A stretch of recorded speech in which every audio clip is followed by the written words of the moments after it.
नमस्कार, मैं हूं आपके साथ अंकिता पाल। ब्रीडिंग की शुरुआत करते हैं। केंद्रीय गृह और सहकारिता मंत्री अमित शाह ने जम्मू और कश्मीर में आपको बताते चले कि सुरक्षा परिदृश्य की समीक्षा की है। इसके लिए उन्होंने दिल्ली में एक उच्च स्तरीय बैठक की अध्यक्षता की। अमित शाह ने एजेंसियों को जम्मू में एरिया डोमिनेशन प्लान और जीरो टेरर प्लान के माध्यम से कश्मीर घाटी में हासिल की गई सफलताओं को दोहराने के निर्देश दिए हैं। इसके साथ ही गृह मंत्री ने सभी एजेंसियों को मिशन मोड में काम करने और समन्वित तरीके से त्वरित प्रतिक्रिया सुनिश्चित करने पर बल दिया। इस दौरान अमित शाह ने कहा कि जम्मू और कश्मीर में आतंकवाद के खिलाफ लड़ाई निर्णायक दौर में है और हाल ही में हुई घटनाएं बताती हैं कि आतंकवादी यहीं रुकने वाले नहीं हैं, लेकिन हम इसको भी जड़ से उखाड़ फेंकने के लिए संकल्पित हैं।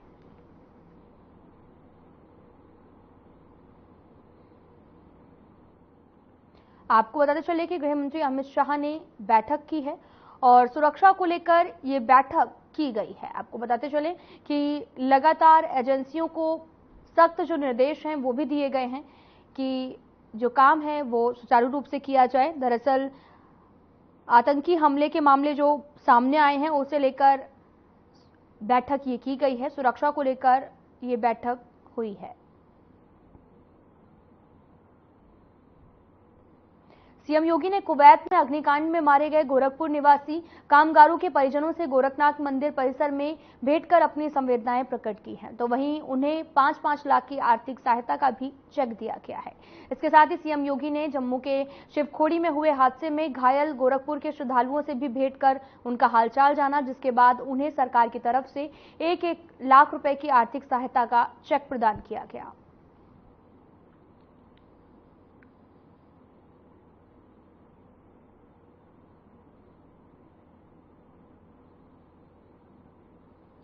आपको बताते हुए चलें कि आर्थिक सहायता के लिए सीएम योगी आदित्यनाथ ने चेक भी भेंट किया है।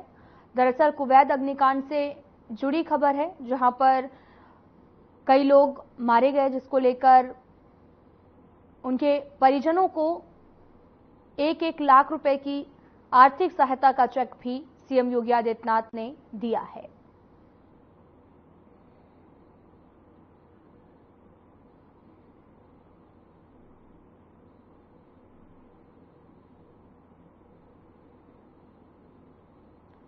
आपको बताते चले कि कुवैत अग्निकांड से के मामले में लगातार पीड़ित परिवार को सीएम योगी ने चेक भी भेंट किया है। आपको बताते चले कि कुवैत में अग्निकांड का जो मामला हुआ था, जिसमें सीएम योगी आदित्यनाथ ने पीड़ित परिवार को आर्थिक मदद दी है। कुवैत में एक बहुमंजिला भवन में आग लगने से करीब 4 दर्जन लोगों की मौत हो गई थी, जिसमें से गोरखपुर के सदर तहसील क्षेत्र के जटेपुर उत्तरी निवासी अंगद गुप्ता शामिल हैं, जहां पर उनके परिवार को आर्थिक सहायता दी गई है।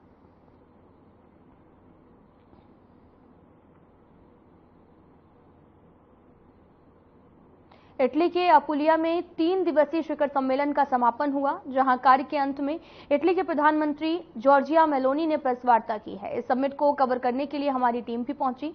हमारे चैनल हेड ब्रजमोहन सिंह रघुवंशी ने प्रधानमंत्री जॉर्जिया मेलोनी के प्रेस कॉन्फ्रेंस को लेकर भी जानकारी दी। उन्होंने क्या कुछ कहा, सुनाते आपको।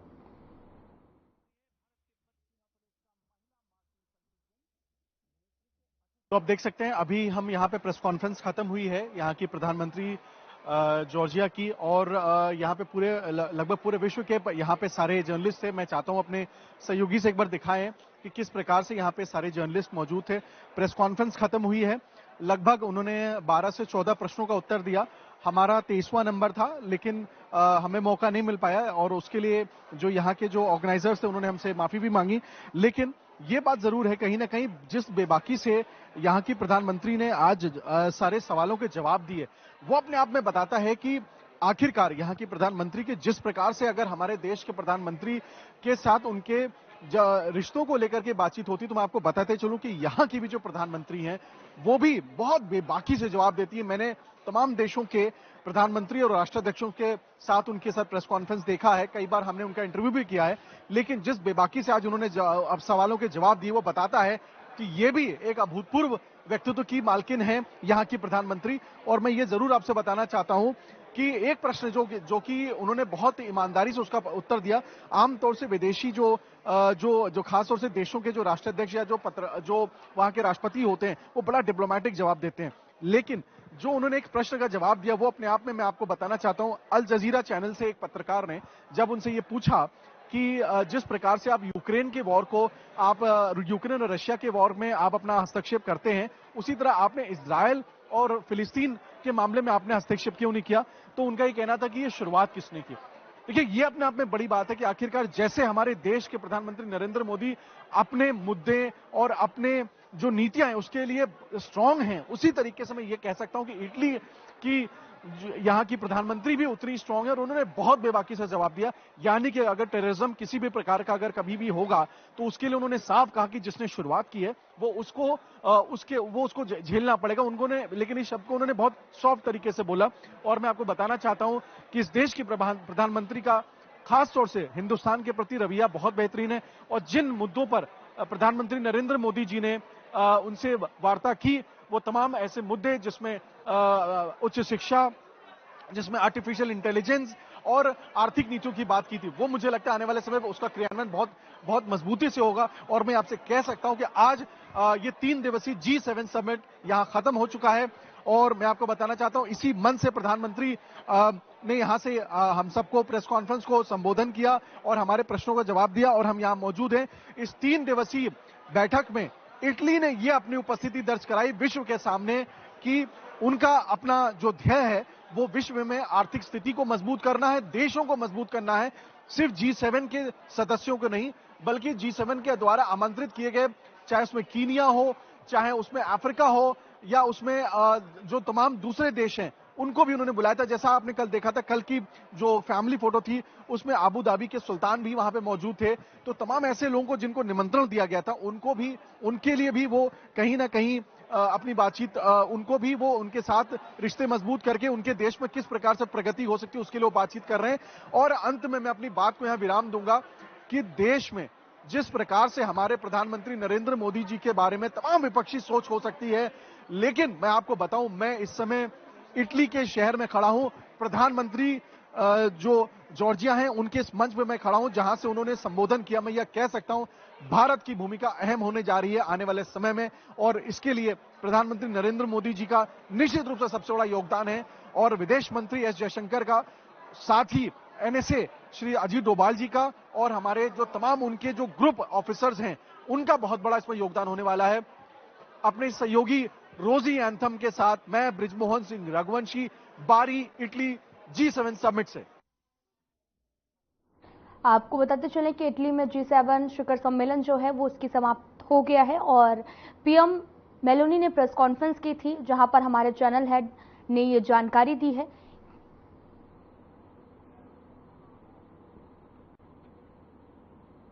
इटली में चल रहे G7 समिट को लेकर हमारे चैनल हेड बृजमोहन सिंह रघुवंशी भी इटली पहुंचे। इस दौरान उन्होंने आयोजन स्थल तक पहुंचने के रास्ते के बारे में भी जानकारी दी है। तो हम इस समय एंटर कर रहे हैं, ये वो स्थान है जहाँ पे ये G7 समिट हो रहा है। आप देखिए कि हम इसी स्थान से सीधे आपको लेके चल रहे हैं। आज तीसरा दिन है और ये यहाँ पे ये रोका गया है और अभी यहाँ पे ये पूरा आप देखिए पूरा एक काफिला चलता है। अब हम जब जर्नलिस्ट को लेके जाते हैं तो एक पूरा काफिला चलता है। आप देखिए ये उस काफिले के साथ हम जाते हैं और अभी ये काफी स्लो चल रही है गाड़ी। इस पूरे काफिले के ये सारे जर्नलिस्ट हैं जो आप देख सकते हैं, जो कि हम सब लोग इस समय प्राइम मिनिस्टर इटली की जो जॉर्जिया हैं उनके प्रेस कॉन्फ्रेंस में हम लोग जा रहे हैं। और आप बस यहाँ से नज़ारा देखिए, इतना खूबसूरत इसको बनाया गया है। ये आप देखिए, ये इटली शहर से ये हम लोग इस समय बारी से दूर है। ये एक जगह है यहाँ से एंटेनियो और ये उस पर हम लोग यहाँ पे आ चुके हैं। ये हम लोग काफ़ी उस स्थान के एकदम नज़दीक हैं, लेकिन आप नज़ारा देखिए इस पूरे जिस जगह पे हम लोग यहाँ पे जा रहे हैं प्राइम मिनिस्टर इटली की प्रेस कॉन्फ्रेंस में। जो आयोजन स्थल है जहाँ पे हम जा रहे हैं प्रधानमंत्री जॉर्जिया की प्रेस कॉन्फ्रेंस में, उससे पहले आप नज़ारा देखिए। इस समुद्र के नज़दीक हम लोग इस समय बारी से काफ़ी दूर हैं, 70 किलोमीटर दूर हैं और यहाँ समंदर का भी नज़ारा आप देख सकते हैं। ये बहुत खूबसूरत रिजॉर्ट में यहाँ पे एक तरह से हम कह सकते हैं होटल या रिजॉर्ट जहाँ पे आयोजन स्थल है, बहुत सुंदर इसको बनाया गया है और इसीलिए यहाँ पे तमाम देशों के जो G7 के समिट में आए हुए हैं जो सदस्यगण थे, उसके अलावा विशेष आमंत्रित जो गेस्ट थे, जो दूसरे देशों के जो प्रतिनिधि थे वो भी मौजूद थे यहाँ पे। बहुत खूबसूरत ये जगह है, इस जगह पर ही ये पूरा 3 दिवसीय आयोजन हुआ है। आज इस G7 समिट का आखिरी दिन है। आप देख सकते हैं ये तमाम ये विशिष्ट अतिथि जो आते हैं उनके लिए हेलीकॉप्टर्स हैं। ये जिसको जो सारे विशिष्ट अतिथि हैं आप ये देख सकते हैं, ये सब उनके लिए स्पेशल चॉपर्स हैं यहाँ से और उनके लिए वो यहीं पर ही लैंड करते हैं। आपने देखा जैसे यहाँ पे, और ये बहुत विशेष इंतजाम कराए गए हैं यहाँ पे और चप्पे चप्पे पर कहीं ना कहीं सुरक्षा के भी इंतजाम है यहाँ पे और पूरी तरीके से इसकी निगरानी की जा रही है इस पूरे इलाके की। और हम लोग बस कुछ ही क्षणों में यहाँ पे पहुँचने वाले हैं।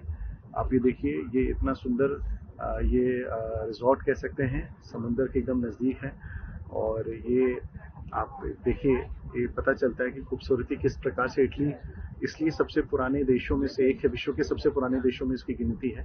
आप देखिए सुरक्षा के इंतजाम है। अब साफ सफाई की अगर हम बात करें तो आप देखिए कि हालांकि जब हम यूरोप में आते हैं तो आपको यहाँ पे गंदगी तो नज़र नहीं आती है, लेकिन कहीं ना कहीं देखिए ये यहाँ पे सुरक्षा के इंतजाम है। यहाँ पे ये इनकी तमाम ये फायर की भी गाड़ियाँ यहाँ पे हैं, इस प्रकार से विजिलेंस ऐसा आप देख सकते हैं क्योंकि इटली की भाषा में ये पूरा लिखा हुआ है और ये पूरा कितना व्यवस्थित है। आप देखिए, ये हम इंटर कर चुके हैं यहाँ पे और आप देखिए ये छोटे छोटे से इस तरह से इसको आप ये यहाँ पे मुझे लगता है ये जिस इलाके में हम लोग जो रिजॉर्ट हम जा रहे हैं उससे पहले ये यहाँ का पूरा नज़ारा है।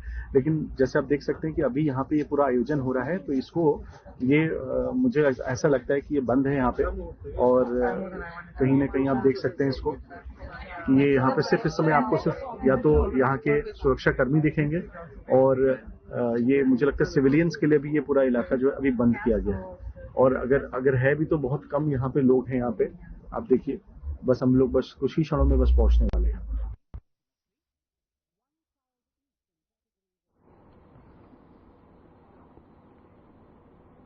इटली दौरे के दौरान पीएम मोदी ने आपको बताते चले कि जॉर्जिया मेलोनी से कई मुद्दों पर चर्चा की। इनमें से एक मुद्दा उच्च शिक्षा से भी जुड़ा था, जिसे लेकर हमारे चैनल हेड ब्रजमोहन सिंह रघुवंशी ने इटली के वरिष्ठ प्रोफेसर जिउसेप्पी से खास बातचीत की। इस चर्चा में भारत और इटली के एजुकेशन सिस्टम को लेकर क्या कुछ चर्चा हुई है, आपको सुनाते हैं। आपने देखा कल आदरणीय प्रधानमंत्री श्री नरेंद्र मोदी जी ने यहाँ पे तमाम मुद्दों पर इटली की प्रधानमंत्री जॉर्जिया जी के साथ बैठक की, जिसमें उन्होंने एक बड़ा मुद्दा खासतौर से रखा हायर एजुकेशन को लेकर के कि आगे चल के भारत और इटली में किस प्रकार से उच्च शिक्षा को लेकर क्या आगे प्रोग्रेस हो सकती है, उसमें क्या आगे और बेहतरीन काम हो सकता है, उसको लेकर उन्होंने बातचीत की। और इसी विषय को लेकर के हमारे साथ मौजूद है यहाँ के वरिष्ठ प्रोफेसर यूनिवर्सिटी के।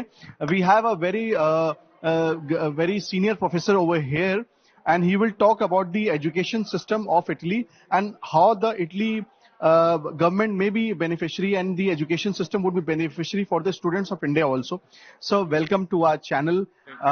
We are the Sadhana group of India, and so yesterday we saw there was a bilateral meeting with the Honorable Prime Minister of Italy as well as the Honorable Prime Minister of India, and in the discussions it was been the points which was discussed.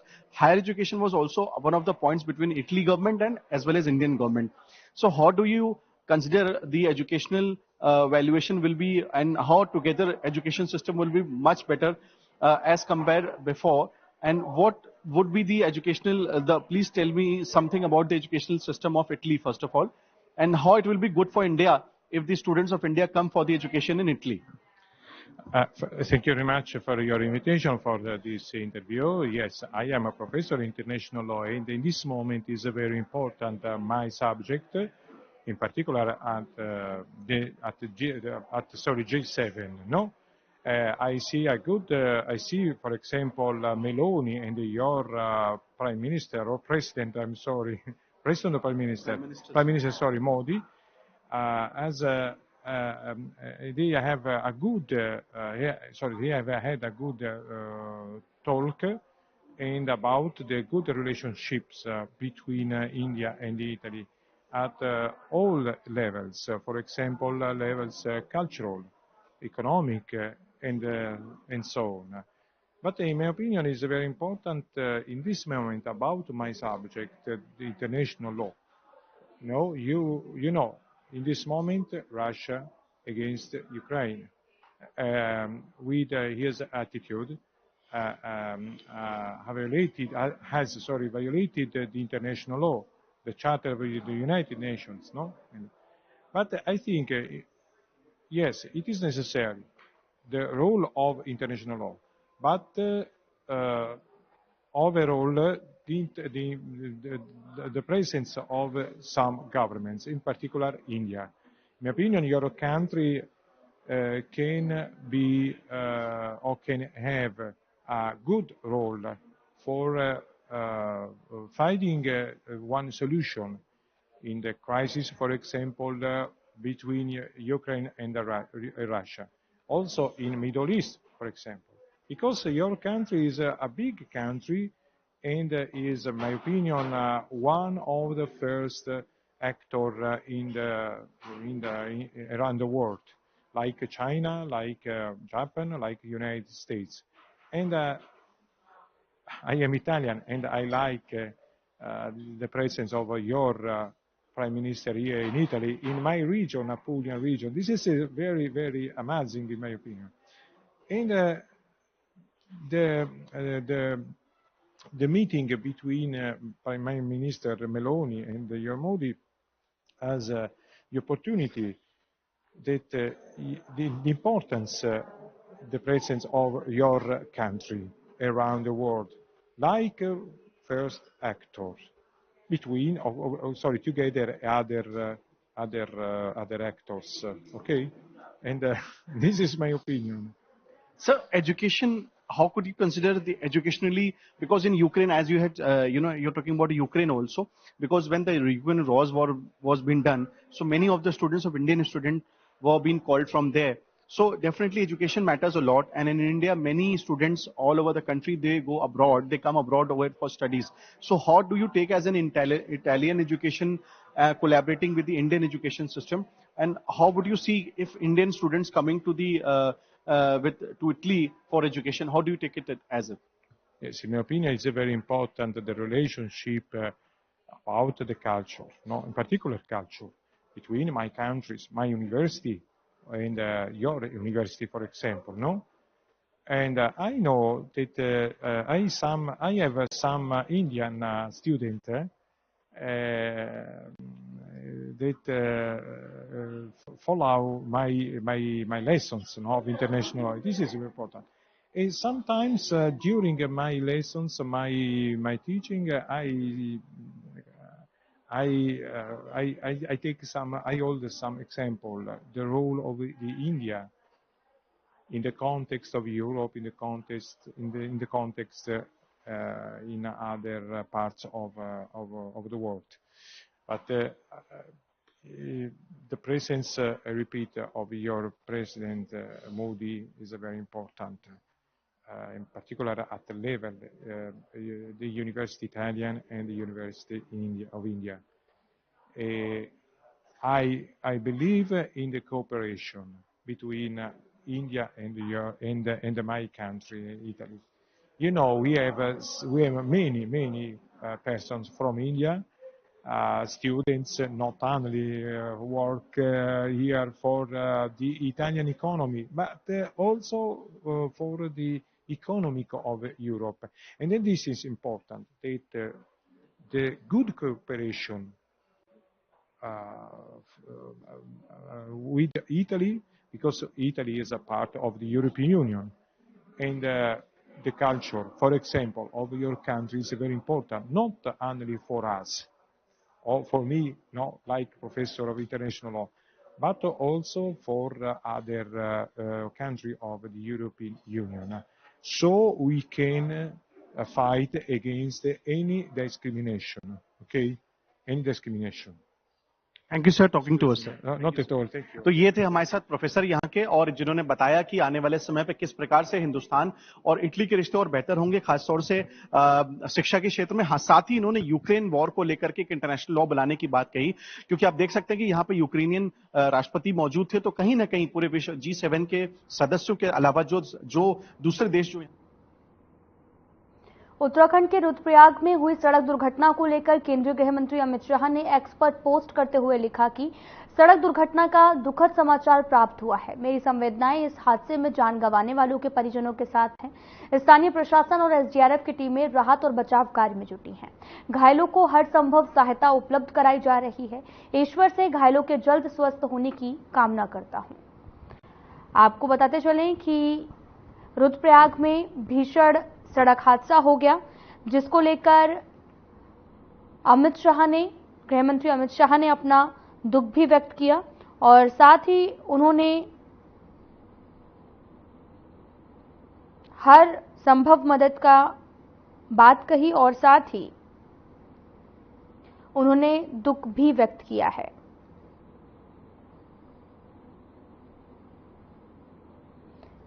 X के जरिए उन्होंने tweet किया, और tweet करके उन्होंने अपनी संवेदनाएं भी व्यक्त की हैं। दरअसल आपको बताते चलें कि रुद्रप्रयाग सड़क हादसे में ड्राइवर को अलकनंदा में जाकर गिरी थी मिनी बस, जिसको लेकर अब तक 14 लोगों की मौत का जो मामला है वो सामने आया है। इसमें से नई दिल्ली से चोपता तुंगनाथ चंद्रशिला ट्रैकिंग के लिए रवाना हुए 26 यात्रियों का दल शनिवार को हादसे का शिकार हो गया। बताया ये भी जा रहा है कि वाहन चालक को झपकी आई हुई थी और अधिकांश यात्री भी नींद में थे। हादसा शनिवार सुबह 11:30 बजे हुआ और 14 लोगों की मौत की खबर भी सामने आई है, जिसको लेकर गृह मंत्री अमित शाह ने भी शोक व्यक्त किया है।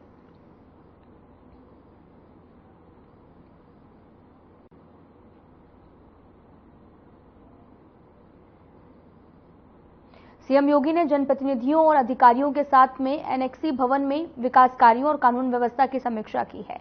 उन्होंने लोक निर्माण विभाग, सिंचाई विभाग, नगर निगम, जल बोर्ड और साथ ही आपको बताते चलें कि GDA और गीडा समेत कई विभागों की परियोजनाओं की गहन प्रगति की जानकारी ली। इस दौरान उन्होंने कहा कि जिन विकास परियोजनाओं के लिए जमीनों का अधिग्रहण किया गया, वहां पर जमीन की रजिस्ट्री में तेजी लाई जाए और मुआवजा वितरण भी जल्द से जल्द किया जाए, और इसमें किसी भी तरह की ढिलाई क्षमता के योग्य नहीं होगी। सीएम योगी ने आगे ये भी कहा कि निर्माण कार्य को समय से और गुणवत्ता के साथ में पूरा करने के लिए एक नोडल अधिकारी को पर्यवेक्षण की जिम्मेदारी सौंपी जाए।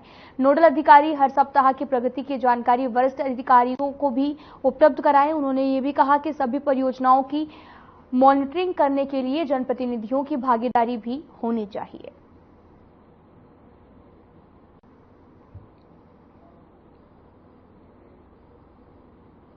राजपुणे में इतना ही। नमस्कार।